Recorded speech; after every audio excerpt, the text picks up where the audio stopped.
Facts First presents. Experts opened a mysterious box from Tutankhamun's tomb and made a startling discovery.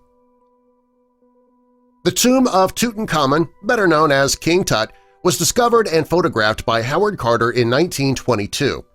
In King Tut's tomb, they also found a chest that did not appear to belong to King Tut.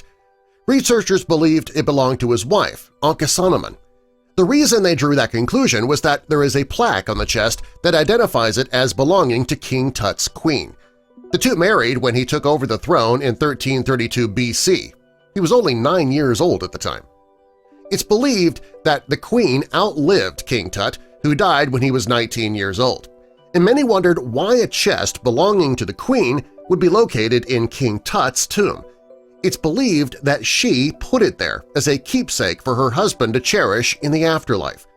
King Tut and the chest were not the only things found in the tomb, of course.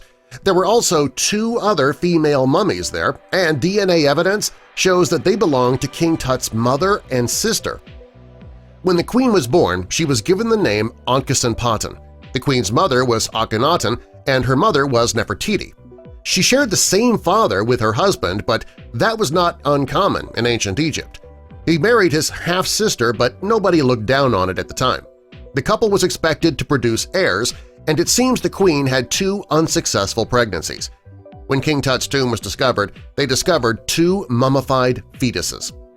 When King Tut's tomb was first discovered, they found the fetuses, and all they could do was speculate as to who the fetuses belonged to.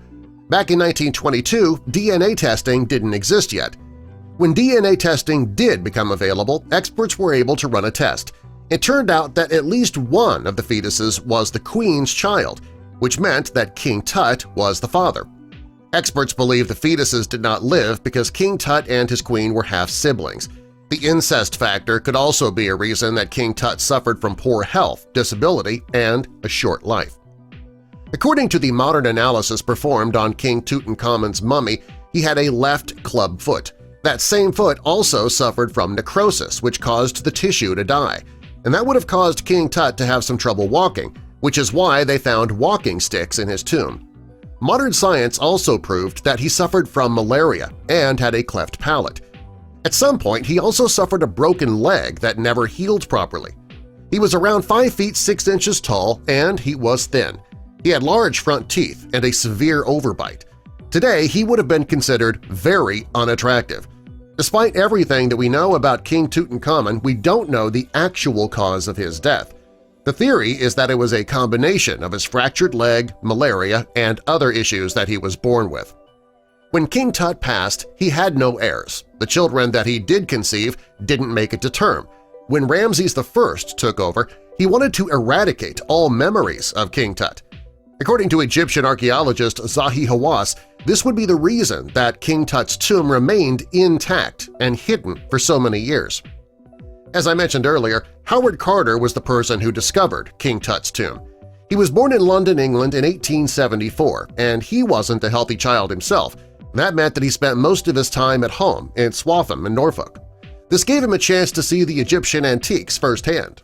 Not far from his family's house was a collection of Egyptian antiques, and Howard was able to see them as often as he wanted. And that's what made him decide to dedicate his life to Egyptology. When he was only 17 years old, he had his first chance to do exactly that. An archaeologist named Percy Newberry was traveling to Egypt for an excavation project, and he needed somebody to record his work. He hired Howard. And that's what led him to his life's work and his discovery of King Tut's tomb. Fast forward to today, where a broadcasting historian named Bettany Hughes opened the box belonging to King Tut's queen, with Dr. Essa Zedin in attendance. Out of the blue, Bettany asked if she could open the box. She was doing this on camera for the entire world to see, live. The box had never been opened before, camera or not. And when Bettany asked to open the box, Dr. Zedin stammered a bit and then agreed, reluctantly. Bettany was shocked when the doctor agreed to let her open the box, but she didn't hesitate. She was not going to look a gift horse in the mouth. The box was not hinged, so Dr. Zedin and an assistant lifted it carefully. When they looked inside, they were very disappointed. The box was empty. Many people believe that Dr. Zedin knew the box was empty and he just wanted to embarrass Bettany on British TV. Others think the doctor actually did have no idea. Either way, it was pretty embarrassing for Bettany. They opened this mysterious box from Tutankhamun's tomb and they made the startling discovery of nothing. Not the greatest discovery ever. Well, here's a question for you. After you die, if you were to be put in a tomb and had a box in the tomb with you, what would you want in that box for future archaeologists to find? Be creative. Let us know in the comments. And subscribe for more.